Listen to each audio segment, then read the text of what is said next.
বউবাজারে mobile চোর সন্দেহে গণপিটুনি। খাস কলকাতায় গণপিটুনিতে মৃত্যু হলো এক ব্যক্তির। ঘটনায় ইতিমধ্যে 14 জনকে গ্রেফতার করেছে পুলিশ। মৃতের দেহে মিলেছে একাধিক চিহ্ন। লাঠি জাতীয় শক্ত জিনিস দিয়ে শরীরে বারবার আঘাত করা হয়েছে বলে অনুমান করা হচ্ছে। দেহের একাধিক জায়গায় মিলেছে মারধরের চিহ্ন। খতিয়ে দেখা হচ্ছে সিসি ফুটেজ। ধৃতদের বিরুদ্ধে অপরাধমূলক ষড়যন্ত্র এবং খুনের ধারায় মামলা রুজু হয়েছে। এই বিষয় নিয়ে মৃতের স্ত্রী তিনি কি অভিযোগ করছেন একবার শোনাবো আপনাদের।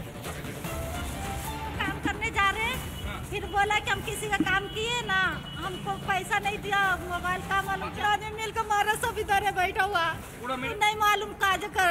आपको कैसे पता चला ये कांड हुआ? हमको भैया मतलब फोन करके भैया बोला, मालूम नहीं, हम क्या कंपनी बोलते कि मार दिया है तुम्हारे पति के हॉस्पिटल भर्ती। कंपनी बोले के इमरान भाई যেখানে কাজ করে। হ্যাঁ, দিনসাদ ওখানে কি করতে গেছিল আপনি কি জানেন? আমি সব জানি না। মোবাইল চোর বলছে, ও কি রকম ছেলে ছিল? नहीं चोरी किया नहीं है, पति चोर नहीं है, चोरी नहीं किया है। उधर कोई मिल के मारा है, उसको सजा मिलना चाहिए। আপনাদের শোনালাম মৃতের স্ত্রী তিনি কি বলছেন, তার কি বক্তব্য, তার কি অভিযোগ শোনালাম। এবং যে জায়গাতে এই ঘটনা ঘটেছিল সেখানে আমাদের প্রতিনিধি সৈকত তিনি পৌঁছে গিয়েছিলেন। কি প্রতিবেদন তিনি তুলে ধরেছেন দেখাবো আপনাদের। খাস কলকাতায় মোবাইল সন্দেহে একজন ব্যক্তিকে গণপিটুনি এবং তার জেরে মৃত্যু।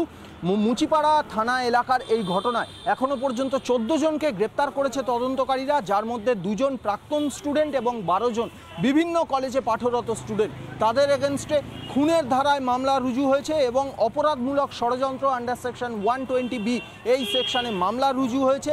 আজকে মৃতদেহকে ময়না তদন্ত করা হবে। গতকাল সকালবেলায় যখন এই ঘটনা ঘটেছিল, হোস্টেলের ইনসাইড যে সিসিটিভি ক্যামেরা, সেই সিসিটিভি ক্যামেরার ফুটেজ ডিলিট করে দেওয়া হয়েছে। প্রায় আধ ঘন্টা থেকে 35-40 মিনিটের ফুটেজ ডিলিট করে দিয়েছেন। কে ডিলিট করলো, কারা ডিলিট করলো, এই বিষয়টা জিজ্ঞাসাবাদ করে জানার চেষ্টা করছেন তদন্তকারীরা। এই উদয়ন হস্টেলের এন্ট্রি এক্সিট গেট সংলগ্ন বিভিন্ন যে দোকান রয়েছে, সেই দোকানগুলোর সিসিটিভি ক্যামেরা ট্র্যাক করে বিষয়টা আরও তদন্ত এগিয়ে নিয়ে যাওয়ার চেষ্টা করছে তদন্তকারীরা।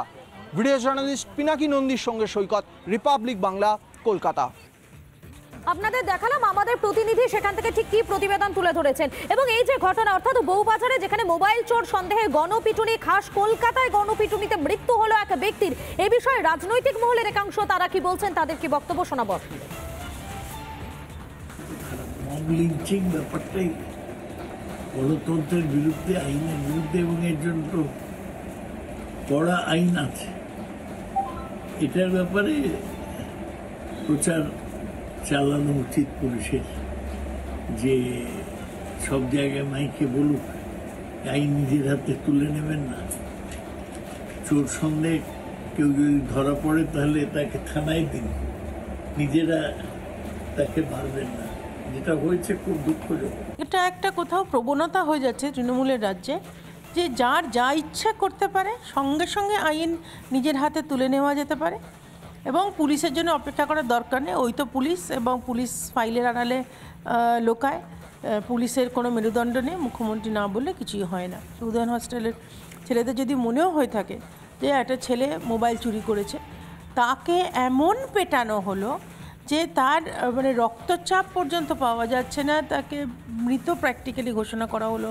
হসপিটালে সে মারা গেছে ছেলেটা। তো এইখানে ডাইরেক্ট একটা শাসক বার্তা দিচ্ছে যে যদি শাসকের দলে থাকে তাহলে এরামই করা যায় এবং নিজের হাতে আইন তুলে পিটিয়ে মারা যায়। শুধুমাত্র বউবাজার নয়, এর আগে আমরা দেখেছি উত্তর 24 পরগনার একাধিক খবর সামনে এসেছে এই গণপিটুনির। শিশু চুরির সন্দেহে গণধোলাই, এবারে খাস কলকাতাতে সেই খবর। শুধুমাত্র মোবাইল চুরির সন্দেহে মৃত্যু হলো এক ব্যক্তির। কোথায় নাগরিকদের নিরাপত্তা? আইন শৃঙ্খলা নিজের হাতে তুলে নিচ্ছেন সাধারণ মানুষ। দেখুন, আপনাদেরকে দেখাচ্ছি তিনটে উইন্ডোর মাধ্যমে 3টে ছবি দেখাচ্ছি। কোথাও শিশু চোর সন্দেহে রীতিমতো মারধর, বিরাটির ছবি দেখাচ্ছি দত্তপুকুরে। সেখানে দেখুন কিভাবে শিশু পাচারকারী সন্দেহে এক মহিলাকে বেধড়ক মারধর করা হয়। আর অপরদিকে শহর কলকাতাতে সেখানেও এবারে গণপিটুনির ছবি দেখা যাচ্ছে। বউবাজারে মোবাইল চোর সন্দেহে এক ব্যক্তিকে পিটিয়ে মারার অভিযোগ উঠছে।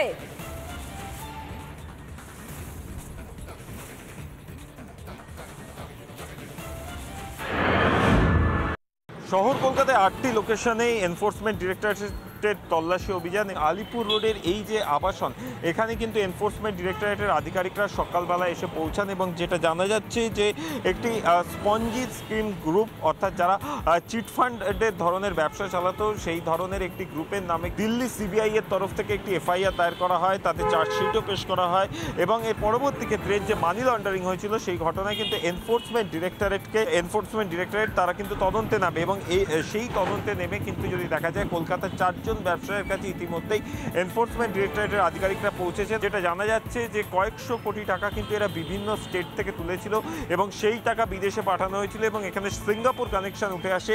এর পরবর্তী ক্ষেত্রে পিএমএলএ অ্যাক্টে কিন্তু মামলা দায়ের করে এনফোর্সমেন্ট ডিরেক্টরেট এবং সেই মামলার ভিত্তিতেই কিন্তু আজকের এই তল্লাশি অভিযান বিভিন্ন লেনদেন সংক্রান্ত তার পাশাপাশি বিভিন্ন আইটিআর সংক্রান্ত যে নথি সেগুলো খতিয়ে দেখা হচ্ছে। ক্যামেরায় শম্ভুনাথ পালের সঙ্গে অর্ণব মজুমদারের রিপোর্ট, রিপাবলিক বাংলা, কলকাতা।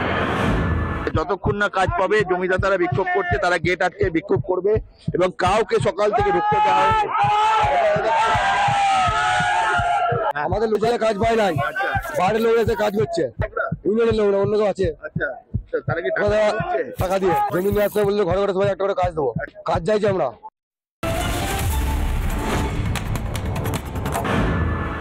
শহর কলকাতায় 8টি লোকেশনে এনফোর্সমেন্ট ডিরেক্টরেটের তল্লাশি অভিযান আলিপুর রোডের এই যে আবাসন এখানে কিন্তু এনফোর্সমেন্ট ডিরেক্টরেটের আধিকারিকরা সকালবেলা এসে পৌঁছান এবং যেটা জানা যাচ্ছে যে একটি স্পঞ্জি স্কিম গ্রুপ অর্থাৎ যারা চিটফান্ডের ধরনের ব্যবসা চালাতো সেই ধরনের একটি গ্রুপের নামে দিল্লি সিবিআই এর তরফ থেকে একটি এফআইআর দায়ের করা হয়, তাতে চার্জশিটও পেশ করা হয় এবং এর পরবর্তী ক্ষেত্রে যে মানি লন্ডারিং হয়েছিল সেই ঘটনায় কিন্তু এনফোর্সমেন্ট ডিরেক্টরেট তারা কিন্তু তদন্তে নামে এবং সেই তদন্তে নেমে কিন্তু যদি দেখা যায় কলকাতার 4 জন ব্যবসায়ীর কাছে ইতিমধ্যেই এনফোর্সমেন্ট ডিরেক্টরেটের আধিকারিকরা পৌঁছেছে। যেটা জানা যাচ্ছে যে কয়েকশো কোটি টাকা কিন্তু এরা বিভিন্ন স্টেট থেকে তুলেছিল এবং সেই টাকা বিদেশে পাঠানো হয়েছিল এবং এখানে সিঙ্গাপুর কানেকশন উঠে আসে। এর পরবর্তী ক্ষেত্রে পিএমএলএ অ্যাক্টে কিন্তু মামলা দায়ের করে এনফোর্সমেন্ট ডিরেক্টরেট এবং সেই মামলার ভিত্তিতেই কিন্তু আজকের এই তল্লাশি অভিযান বিভিন্ন লেনদেন সংক্রান্ত তার পাশাপাশি বিভিন্ন আইটিআর সংক্রান্ত যে নথি সেগুলো খতিয়ে দেখা হচ্ছে। ক্যামেরায় শম্ভুনাথ পালের সঙ্গে অর্ণব মজুমদারের রিপোর্ট, রিপাবলিক বাংলা, কলকাতা।